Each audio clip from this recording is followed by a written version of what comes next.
Hello, my name is William Kumwembe, welcoming you to this week's edition of the program, The Cauldron, where editors meet. Each week, we gather top news editors from the country, discussing various issues. Number one, issues that are happening in the country and do have a bearing on the lives of Malawians. And also we go international to discuss international news stories that are making headlines on the international scenes before we get to the newsroom segment, where we discuss issues that are happening in the day-to-day operations of journalists in the country and beyond. First and foremost, let me introduce to you my guest today, no other than Steve Dakalira. Steve is one of the editors here at the Times Group and of course, columnist of the Fuseko. Welcome to the program, Steve. Thank you, Will. We are going to do the Fuseko way this time around. All right, okay. Let me introduce to you today's topic. First and foremost, new Finance Minister Sosten Gwengwe is Friday afternoon expected to get down on his knees to ask Malawians to use trillions of their hard-earned taxes in the 2022-2023 national budget. But before Gwengwe delivers another set of promises to Malawians, we want to look back at the 2021-2022 national budget, almost a month before end of the financial year, 9-month financial year. How has the budget fared? How has the government, the Tonsa Alliance-led government, fared in budget implementation, second of its kind under the Tonsi Alliance government? First things first, Steve, yes. What do you expect of a statement to be delivered in Parliament by one Sosten Gwengwe? Well, I think you've put it aptly there by saying the finance minister will literally be on his knees. Mm-hmm. Begging? Yes, begging, because I think not just in terms of perhaps how much the money will be that he would be seeking to get from Malawians, but also looking at the enormous task that the government faces at this particular time. So I think it will be, quite a challenge, but it's something that has been done before. Okay. I don't think that people would be reluctant to see the government spend, considering the tough climatic as well as economic conditions that we have undergone over the past few months. But also, I think questions would be coming in terms of what actually they didn't accomplish in this particular budget that is winding up just now.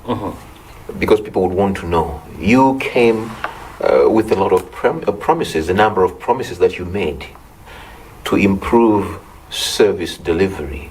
And people expect a lot. They would hold him to account in terms of what they had promised people, issues of job creation, which recently we saw how it caused debate, talk about road infrastructure, where repairs have been done, where new roads have been constructed, but also even delicate issues to do with food, even production itself, agriculture.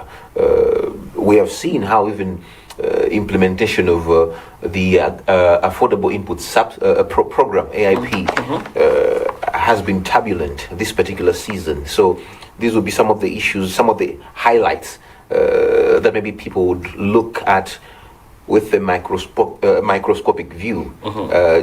So to a large extent, I think it will be quite a tall order, but at the end of the day, I see government still, nonetheless, they'll make it through. Willing to spend. Yes. You've rated it as a tall order. Yes.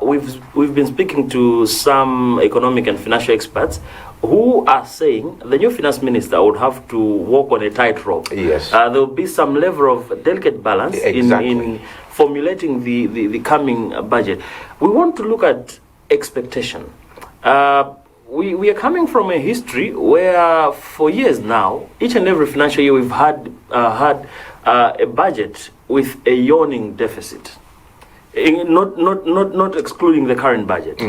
should we expect another yawning deficit in the coming budget, or should we expect a miracle from one Sosten Gwengwe, who is not more than a month old at the Treasury this time around? Not more than a month old, but certainly not a stranger to Treasury issues. I believe, he knows, he's been around the block for a while. So certainly, maybe he should know his way around. But as it stands, I think yes, indeed, there would have to be that bit of delicate balancing, and certainly, people would not expect the government to have a lot of luxuries, because I think that has been the huge setback over the years. Our expenditure, you would find that most of the times it's bloated, not because of the things that we need, like I would say those that I would describe on the like need basis, but then you find that there are other things which are luxuries, which are sometimes given priority at the expense of what the common man really expects to see happening on the ground. So in this particular instance, I think the cry has been loud enough from Malawians, from the public. As we are speaking, we spoke earlier about even climatic shocks.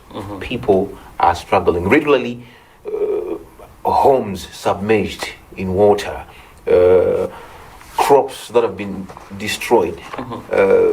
Everybody is looking up to government, looking up to other partners. And so, putting all this into the picture, you would expect that, I think, for Capitol Hill, certainly there would have to be a large chunk committed towards rebuilding. I think we would have to be realistic in as far as development envelope is concerned.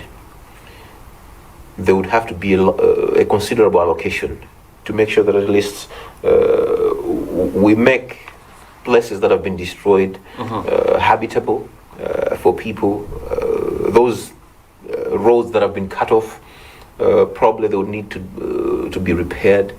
But that should not actually blind us from questioning issues to do with what the previous allocations have done. We were told there will be rehabilitation of roads in Blantyre, rehabilitation of roads in Lilongwe, and other cities and other places. But if you walk around, if you look around, you find that I think it still leaves a lot to be desired in our cities. Lots of potholes left, right, and center.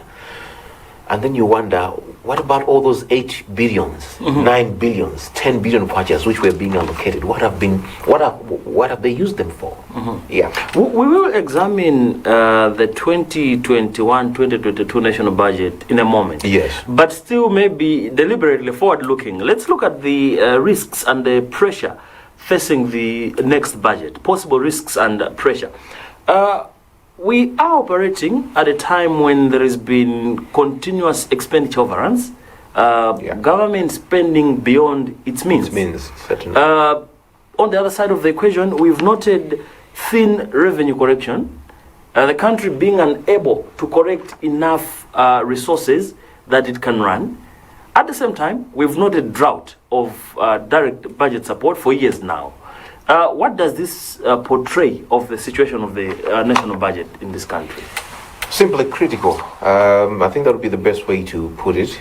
We are in a critical situation that demands that as a people, as a country, we certainly adjust our belts and live within our means. What is it that we have in the kitty? Never mind the fact that our collections are meager, but the little that we have, what are the priorities? Where should we prioritize? Where should this go? Do we have enough food? Are hospitals well stocked with drugs? Because first of all, we need to look at the basics. For man, for a woman to be alive, to sustain themselves, they will need food. They certainly will need shelter. Those who are actually have nowhere, no place to lay their head on. As we said, it's been one disaster after the other throughout the years.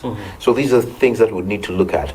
So once Honorable Gwengwe and company, they sit around, they have the kitty, and they look into it, certainly they would have to play a very, very hard balancing game.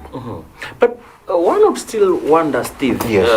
what explains the ever-existing mismatches between revenue and expenditure in this country? It appears a chronic problem. Yes, it is. Certainly, it is, because look at our labor force. It keeps shrinking, not deliberate, but because the industry has also been experiencing all these shocks over the years. You look at the kind of incentives that are coming in. I don't think they're like enough to give it a major boost that could actually see factories flourishing, more people gaining employment. What has been happening over the years is the opposite. Because of impact of COVID, economic turbulence and what have you, you'd find that the industry has been shrinking. The projects that are being implemented, maybe those with a view of trying to rejuvenate, maybe even small, medium enterprises and others, I don't think that they have been making that huge impact. Elsewhere, we have seen even whole banks, international banks, coming in to assist countries just to inject life into industries. Now, probably, maybe if we were also to look along those lines, where we would have, I don't know whether there would be grants or certainly loans or what, but just some kind of incentives that would come in targeting the business sector, because that is where now a lot of the jobs are created. If we expand the base, then certainly there will be a lot of revenue collected, because business would be booming, productivity would rise, but also many people would be getting a meaningful income. All right, not just like that. Oh, we're just waiting for our daily bread each and every day, but somebody who would be like, beyond survival mode. Beyond survival mode, yes. Who can actually spare something? You duck their check for tax. They wouldn't actually feel it. Complain. They wouldn't complain at all. Would we reach that moment in the foreseeable future, where, as you're putting it, that we can elevate the level of disposable income for Malawians? Why I'm asking this question? Yes. We'll get to it. I remember in the presentation of the budget, the finance minister deliberately provided a relief to low-income earners by introducing a 25%. Yes. A 25% bracket for incomes between 100,000 and 1 to 1 million kwacha, which in actual sense was meant to relieve that pain. Yes. But have we gotten the relief we desired? Certainly not, because like we said, times have been tough. The expectation, I believe, that they had, that the government might have, the intentions, much as the intentions were good, and the expectations was that probably things would stabilize, the economy would be bullish, so to speak. But I don't think that has been the case, because much as we try to focus on one thing, there have been a lot of disturbances along the way. We speak about COVID-19 coming into play. We talk about now natural disasters coming into play. We're talking about even, some could be even man-made problems. We alluded to the issue about fertilizer subsidy the other time. So even those, things like those, you find that maybe something that could be worked out, that could have been actually cleared and avoided, but it's been murky. Leading to a situation whereby now our farmers actually they don't know if they will have bumper yields or not. So I think it's been problematic altogether. But, like I said, it's something that we can recover from only if we are willing to make sacrifices. And those sacrifices would mean reducing the luxuries that we enjoy as government departments, as MDAs, where there is a lot of wastage of resources. Let's retune and rechannel the little that we have to go towards where there is a genuine need. Every budget, Steve, is anchored on assumptions. Yes. One of the key assumptions anchoring our national budgets has been performance of the agriculture sector. Why? Because we are an agrarian economy. It's a fact that we can't run away from, though the sector has been shrinking by day. But still, my question is, how does the future look like in as far as agriculture productivity in the year 2022 is concerned? Last year we had relatively bumper yield, yes. A better yield, if I'm to borrow your word. Yeah, you're right. Should we expect the same now with Cyclone Anna and the rest of the cyclones in the equation? Very tough. Very, very. I think it will be quite difficult from the just from the outlook of what's happening. Much as I know that perhaps the officials would want to calm the nerves to say no, it's too soon. Probably when we go out, we do our estimates. But Steve, this is February. Yes, that's why I was saying that it's tricky. Midway through. Yes, it's tricky because they would say give us a chance. We go and do our estimates. But then, on the other hand, both you and I and the viewer out there, we have been seeing what is happening. We have been seeing that crops, fields, large hectares have been destroyed. And as if that is not enough, one would easily throw in the view that even the subsidy program, the AIP, has faced numerous bottlenecks compared to the previous year. Yes, this particular season, I think it has been very, very chaotic. I was about to say shambolic, but no, let's just call it chaotic. Chaotic, I would borrow that. It's been chaotic in that, on one hand, we have had the government and the suppliers, private traders, antagonizing each other over prices. As a result, we're seeing like deficiency in as far as availability of certain fertilizers on the market is concerned. But also others have gone on to argue that, look, it's about time we probably graduated from this input subsidy program that is, at the end of the day, simply targeting the subsistent farmer. Why don't we borrow the same, the subsidy initiative program? Let's take it up a notch a bit. Why don't we expand this so that we reach out to like those who are cultivating on a commercial basis, who are doing it on a large scale, so that at the end of the day, they produce a lot. On a subsistence farming basis. I think if productivity there would be little, would be like minimum, I don't think that which would be available on the market would be beyond their reach.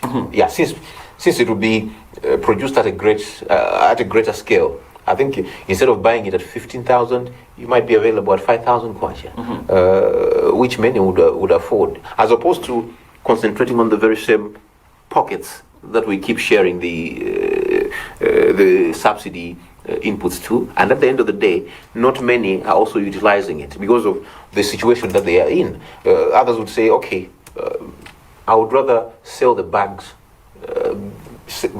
get the coupons, get the bags, sell them, so that that goes without saying. It has impacted negatively on our way of lives. I already said, even on the industry, you find that very much needed resource, even human resource, has been lost to the same pandemic. But also,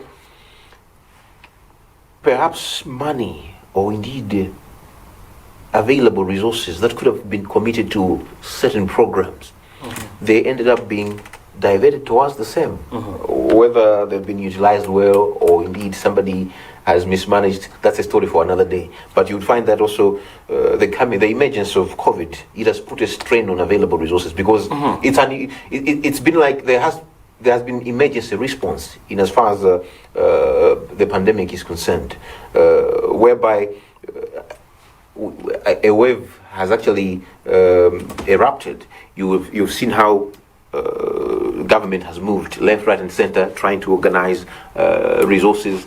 So, yes, it remains a threat to the budget. Certainly, the Chancellor of the Exchequer would have to keep a very, very solid eye, a close eye on that, okay, this might have an impact on my budget. But also, right now, as we speak, like I said, disasters have impacted heavily.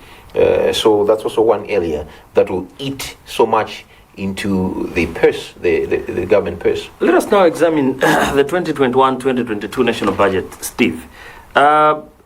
There was excitement on May 28, I remember, May 28, 2021, when former Finance Minister, then Felix Mlusu, made a number of interesting promises or pronouncements as he presented the 1.99, about 2 trillion 2021-2022 national budget.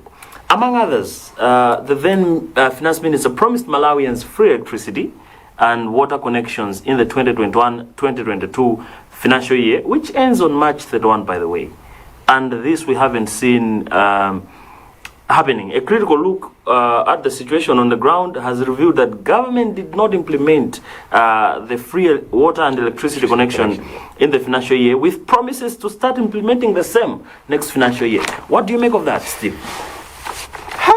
That's why I was 9 saying, months almost gone. Almost gone. That's what I was saying. I think there will still be a lot of explaining to do in as far as the next budget is concerned, but also where we're coming from, because those are the very critical issues that the ordinary person would expect government to explain on. They would say, okay, right. I mean, it's inevitable because even the very people that are connected, say, to electricity, they've been struggling to be satisfied in terms of supply of electricity, but also talking about connectivity to the grid. Excuse me. Connectivity to the grid. You would find that on the waiting list, there are a lot of people who have been waiting for ages. Not that they can't pay, they can't manage to pay, but probably they have the money. Maybe some of them have even paid, but they are yet to be connected. So you can see that, I mean, it's already a long queue. Now somebody wants to come in and give that particular project to say, no, water and free electricity connectivity. Yes, the belief, the intention might be there, but then at the end of the day, you have to be realistic and look at what is happening on the ground, which I believe is why maybe government hasn't been able to fulfill that particular promise. But then Malawians would still recall. They would say, no, look, there was this that was said. There was this promise that was made, not just in the budget, but even during the campaign period. Tonse Alliance went to town talking about electricity, water, free water, and what have you, connectivity, that is. So at the end of the day, people would still expect the government to deliver. So let's wait and see how they will maneuver, how they will weave it around. Let's go the infrastructure development aspect. You may recall the government noted that condition of Malawi city roads, for example, drainage system and street lighting were in very dilapidated condition. I recall the then Finance Minister Felix Mlusu allocating 8.9 billion kwacha to the city of Blantyre, 7.8 billion kwacha to the city of Lilongwe. You made mention of this, but I want to bring the figures in context. The actual figures, yes. About 4.1 billion kwacha was allocated to the Mzuzu city, with another 4.1 billion kwacha to the city of Zomba for maintenance and rehabilitation of these city facilities. But a tour of streets in Malawi's capital city, Lilongwe, has revealed that there are some pathetic conditions of road. We've noted some construction and works happening here and there. I would put it to you, Steve. What is your take in as far as infrastructure development is concerned in the financial year ending? I think there's a I think there's still it leaves a lot to be desired. I had already said that if you look around, go around town, see the locations, see the condition of the roads. No, it's not satisfactory. So it's something that maybe now that we have the transport minister in place, it's something that they have to critically look at, because seriously, we can't afford to be to be jumpy in as far as laying infrastructure such as roads is concerned. We have already witnessed what has happened to roads that we have relied on over the years. Never mind that they might not be in the city. We're talking about what happened in Chikwawa. We are now talking about what has happened in Salima. Even in, is it in Machinga or Balaka? There was also flooding of some bridges and what have you. Even in Mulanje. So it's dangerous. We need to make sure that at least we invest. We walk the talk. When we make these allocations, say we are allocating 8.9 billion for road construction, road rehabilitation, we should see the rehabilitation works being done, not just somebody coming in to patch some of the potholes. If it means rescaling or putting tar or tarmac on the roads altogether, then that has to be done to ensure that at least we do have quality work at the end of the day. In fact, I think I heard somebody alluding to that fact also, to say, I think the other thing is the quality of work that some of the contractors that are given the job have been doing. It's what has let Malawians down. You find that, there's just a very thin layer of tarmac on a road, and yet they're supposed to go way too deep. But then somebody's just happy with the money. They cut the money home. At the end of the day, they just, try to blindfold people. And the cyclone has just exposed that. Yes, it has, in a big way, in a major way. And I don't think these are mistakes that we would want to see government repeating. Not necessarily, it might not necessarily just be this government, but I think over the subsequent government, that has been the experience. So we have now to make sure that we are realistic in as far as doing infrastructure development, committing money towards repair works is concerned, but also even agencies like Dodma and others, they have to be, I think, fully funded to make sure that at least at the end of the day, things should move. Let us, Steve, examine the energy sector. One critical sector for propelling growth of each and every economy. In the 2021-2022 national budget or fiscal year, there were some projects that were lined up, which included the development of the Mpatamanga hydropower plant, the Malawi-Mozambique interconnector, and the Malawi electricity access, which is expected to increase access to electricity in the country. Of course, until recently, we've noted there was some level of stability in as far as electricity supply is concerned, until when Cyclone Anna came into the equation and then damaged the Kapichira. Now, resurfacing of the blackouts, rationing of power, and what have you. And the generators coming into the equation again. Yes. But it was observed recently when President Lazarus Chakwera visited the Presidential Delivery Unit that the three projects aforementioned had faced a number of challenges. Let's examine the energy sector. What have we done, or how have we fared in as far as revamping the energy sector is concerned in the year ending? I don't think much has been done, although we have seen exploration in other areas. We saw others coming in to say we would want to generate electricity via solar. We saw the launch of that project in Salima, if I'm not mistaken, and I think there's another country that has also come in, there's been another company that has also come in to invest in the same area. Hydroelectric power, not very much, because we have banked on the very same establishments that we have had over the years. If anything, it has been rehabilitating these very same ones that we have actually used to supply electricity. So, like the areas that you've mentioned, Mpatamanga and others, they have been mentioned year in, year out, time and again. Feasibility studies were done a long time ago, but actually to kickstart the project, I think that has been problematic. I don't know whether it's a question of money, or it's a question of maybe expertise, or indeed maybe having second thoughts about where would actually want to plant the particular machinery. But as it stands, I see the energy sector eating up a lot of the like a chunk from the budget, because the damage that has been done to Kapichira and others, it's just way too huge. I think Genco have a lot of work to get done. They have a lot of work on their hands while we're exploring the other options. Let's see what solar would do. Let's see what wind energy would do. Much as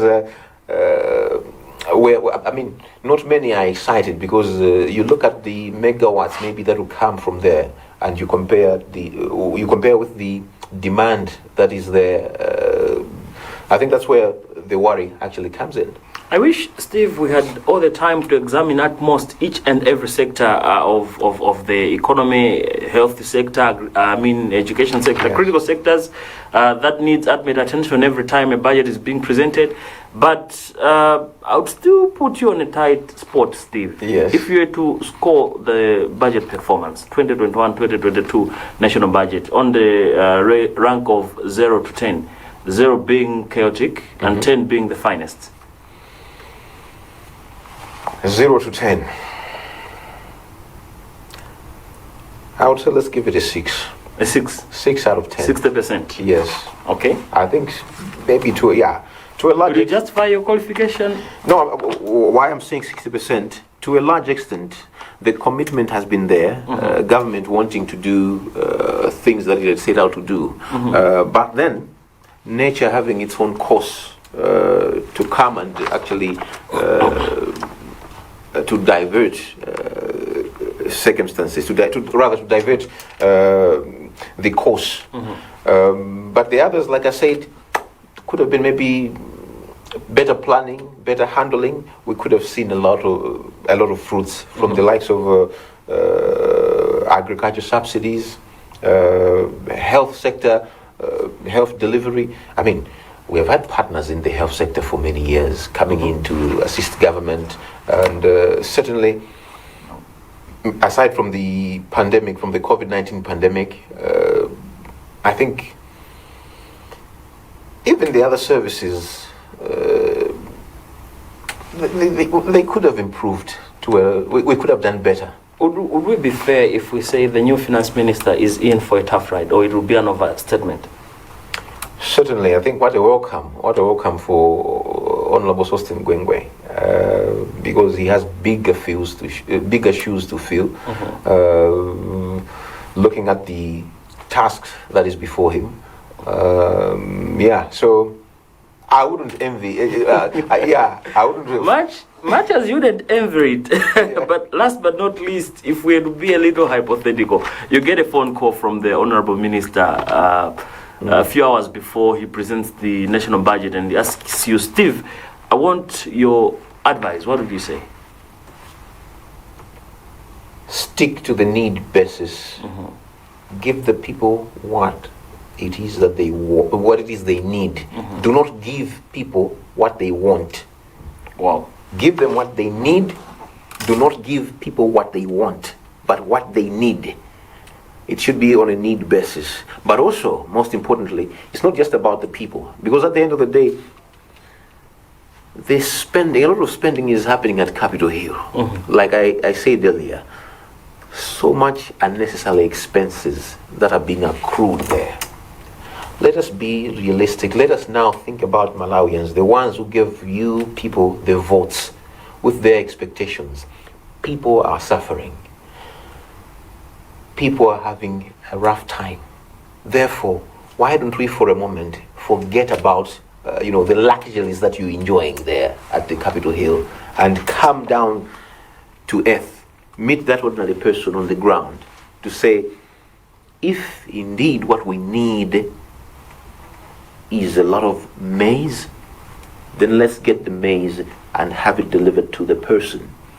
If indeed people are asking for, they would want to see jobs being created, then by all means, let us woo investors. Let us bring in, whether it's FDIs, much as others would, much as others nowadays, they say, oh, some of the FDIs, when they come in, they usually bring people also from their countries. They bring staff from their countries.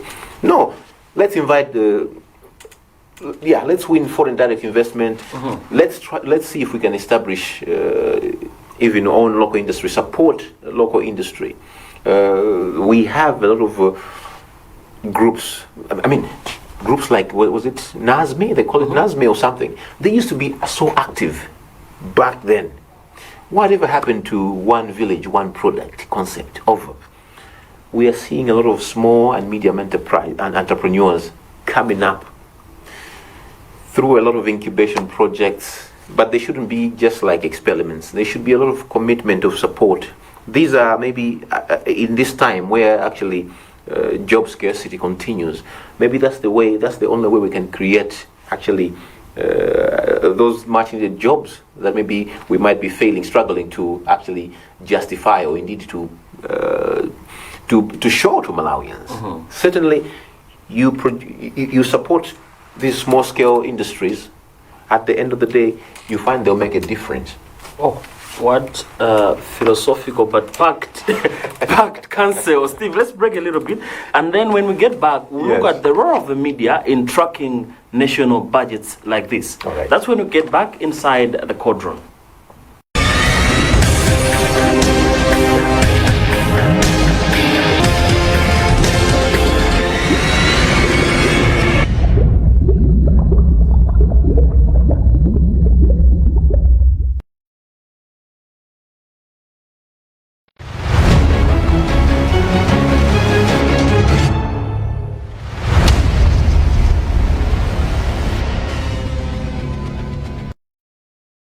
Welcome back. This is Cauldron, where editors meet, and my name is William Kumwembe. I'm here in the studios with one Steve Dagalira. Steve is one of the editors here at the Times Group. We've been analyzing the 2021-2022 national budget, and of course a little forward looking to see how the future looks like in as far as the next national budget, which is going to be presented by Finance Minister Sosten Gwengwe, is concerned. We can't go without self-examination, and in the media segment we would rather focus on how we have fared, what is our role in as far as budget tracking is concerned. First things first, Steve.